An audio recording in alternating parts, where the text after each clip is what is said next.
So powder and granules for dye filling.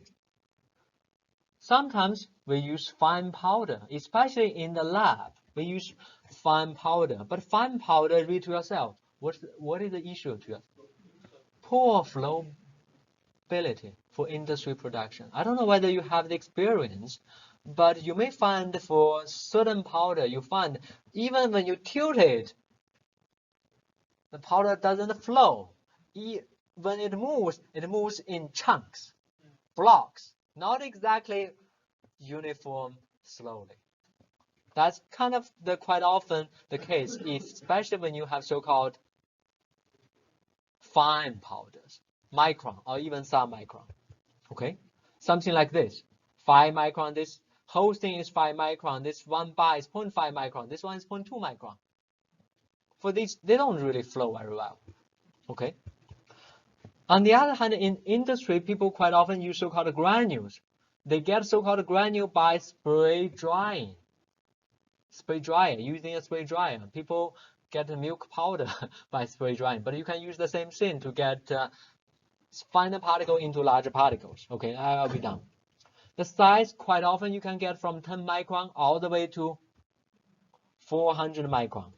This is what they look like quite often. Well, I wouldn't say uniform, but they are pretty nice sphere, round sphere, and these powders have very uniform flow capability. And when you look at them, actually when you look at it here, actually they consist of finer grained particles. But then I have this that gives me flow capability. People do this thing specifically to improve flow capability, to improve so-called uniformity. Believe it or not, the chunk flow is not good for industry production. They want flow. I can fill it up automatic. They want them to flow uniform. Okay, and people often get it by adding certain binder or additives to them. Dye filling density 25 to 35%. When you just let them flow, fill them, not very high. Packing density 45 within each granules and 60% for packing of granules. So you ask me, where does this number come from? It's actually the product between this guy. Do you see this guy? Within this guy, the packing density is roughly 60%. And then when I randomly pack these together, I get roughly 50%. And then when they come together, they give me roughly 30%. But then that's why you have to apply what? Mechanical press to squeeze it, to give it a high density. So we'll talk about dry pressing, right? We're talking about the powder forming green body, and here we talk about using mechanical, a dye, mold, mechanical pressing to form a green body. And to do that, your starting material could be so-called primary particles, those particles you get from synthesis after ball milling, or you can put them through spray dryer or something to make them into granules, or so-called agglomerates, okay, soft agglomerates. And what people observed is if they are using primary particles, which is kind of the powder you get and after you ball mill, the primary particles, which are quite often on the scale of 1 micron or even finer, if you use that, you get so-called one-stage packing, which means the relative packing density increase continuously as you increase. You're doing compaction, so you're increasing gradually pressure. As you increase this pressure, the density increases continuously due to two things happening probably at the same time. One is rearrangement between particles, finding the right positions so that you can make them pack denser, and also due to fracture at higher pressure. When the pressure goes high enough, the smaller particles, they may remember we're dealing with ceramics. They're brittle, they may crack as the pressure goes higher, and as they crack, they also pack denser, fits together better. So what we show here is relative density for vertical axis from 0% all the way to 60-some% relative density versus the applied pressure, PSI. Okay, English unit.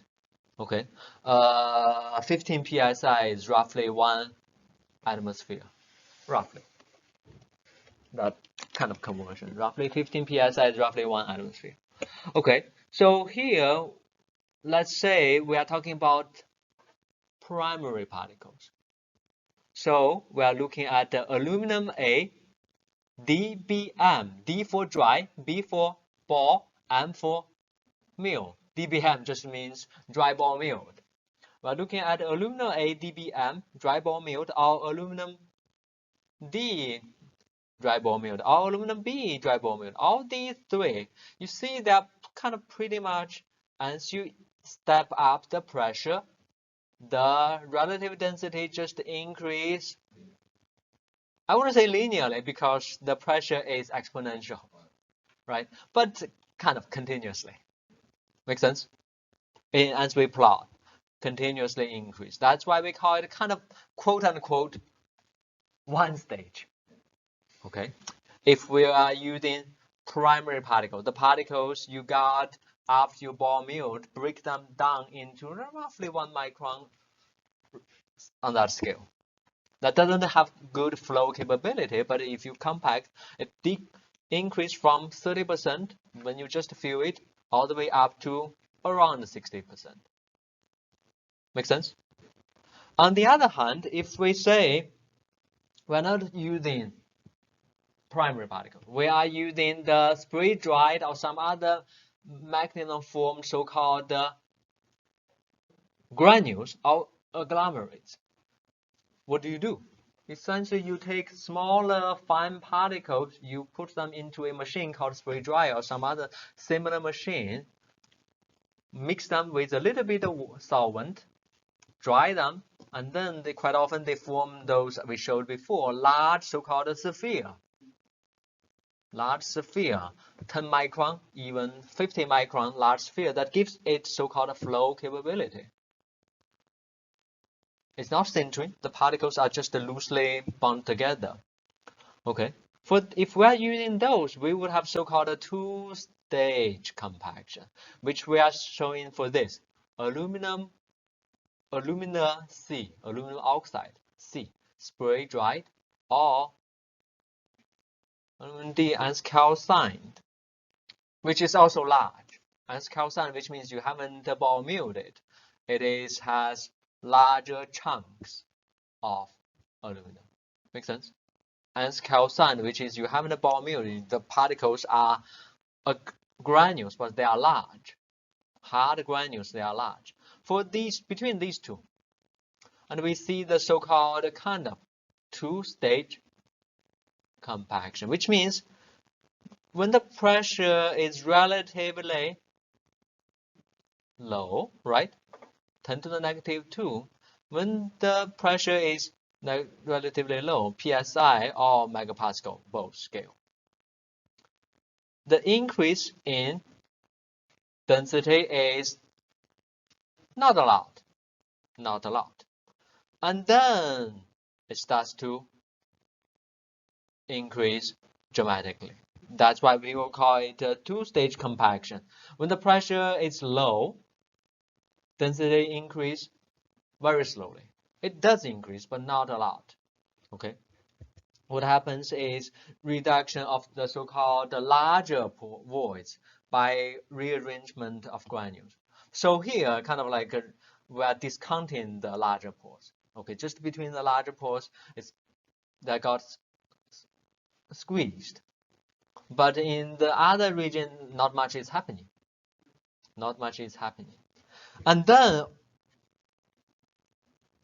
after that, at higher pressure, the packing density increase more rapidly, initially due to this change of packing mode. You see, kind of like I'm using a ordered example. From here to here, the packing density should increase. And then as you increase further, these things cannot maintain its what?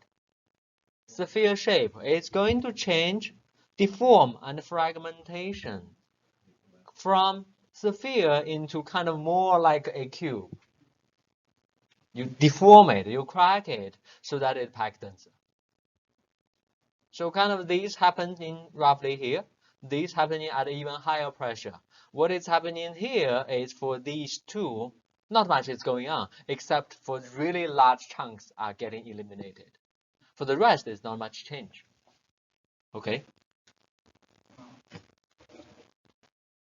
So yeah, you are right. For this, we're seeing this aluminum seed. These are so-called purposefully formed spherical granules by spray drying technique.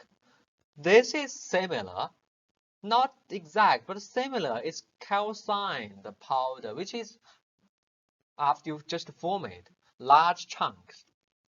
Okay, large chunks. And for this one, you see aluminum calcined. If you DBM, you see aluminum D, as calcined behave like this, which means larger granules behave like this. But then after you dry ball mill, break it into finer particles, it changes into this so-called one stage. But if it's just as receive large chunks, 10 micron, pretty dense, it will be behaving like this, two stage. Ask a very good question, whether one stage is naturally better than two stage. I would say, like, especially for this spray dried, it's probably reaching and probably even better. You see what I mean? It's kind of like at an even lower pressure, it can get to here, and if the trend continues, it probably can go to even higher.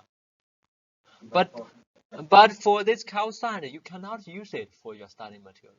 That's the essence. You cannot use this for your sintering because you end up with a very lousy packing density.